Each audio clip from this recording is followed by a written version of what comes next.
அஸ்ஸலாமு friends, welcome to my channel. இன்றைக்கி நம்ம எங்கே வந்திருக்கோன்னா கக்கடா ராம்பிரசாத் அப்படின்னு சொல்லிட்டு ஒரு ஃபேமஸான ஷாப். இது அண்ணா நகரில் லொக்கேட் ஆகிருக்கு. இங்கே வந்து அவங்களோட சாட்ஸ் எல்லாம் ட்ரை பண்ணி பார்க்கலாம் அப்படின்னு வந்திருந்தோம். ஃபஸ்ட்டு அவங்களோட பானிபூரி வாங்கியிருந்தோம்.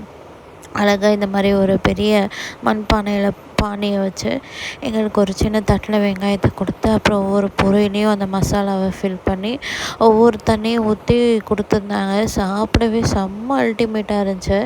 ரெண்டாவது அவங்களோட பாவ் பஜ்ஜி, அந்த பாவ் அப்படியே கொதிச்சுக்கிட்டு இருந்த பார்க்கவே டெம்ட் ஆகிடுச்சு.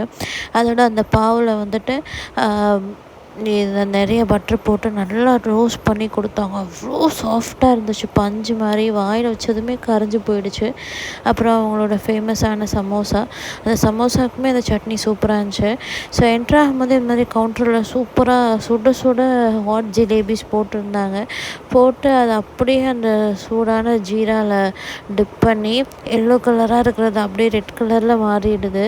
அவ்வளோ டேஸ்ட்டுங்க. இவ்வளோ டேஸ்ட்டான ஒரு ஜிலேபி நான் சாப்பிட்டதே கிடையாது.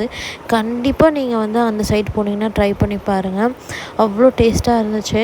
ஸோ எனக்கு போட்டு கொடுக்கும்போது நான் சொல்லியிருந்தேன், எக்ஸ்ட்ராவாக கொஞ்சம் ஜீரா மேலே போடுங்க அப்படின்னு சொல்லிட்டு அவங்களும் ஊற்றி கொடுத்துருந்தாங்க. சாப்பிடவே செம்ம டெம்டிங்காக இருந்துச்சு. So must try. இது அவங்க கடையோட ஃபேமஸான ஐட்டமும் கூட. அப்புறம் லாஸ்ட்டாக வந்து gulab jam with ice cream try பண்ணான்னு சொல்லிட்டு அந்த ஐஸ்கிரீம் வந்து வெண்ணிலா ஐஸ்கிரீம் வச்சு கொடுத்துருந்தாங்க. அதுவுமே சாப்பிட அவ்வளோ அல்டிமேட்டாக இருந்துச்சு. அந்த ஐஸ்கிரீமோட குவாலிட்டி, டேஸ்ட் எல்லாம் பக்கா சூப்பராக இருந்துச்சு. ஸோ நீங்களும் இந்த சைடு வந்தால் ட்ரை பண்ணி பாருங்கள்.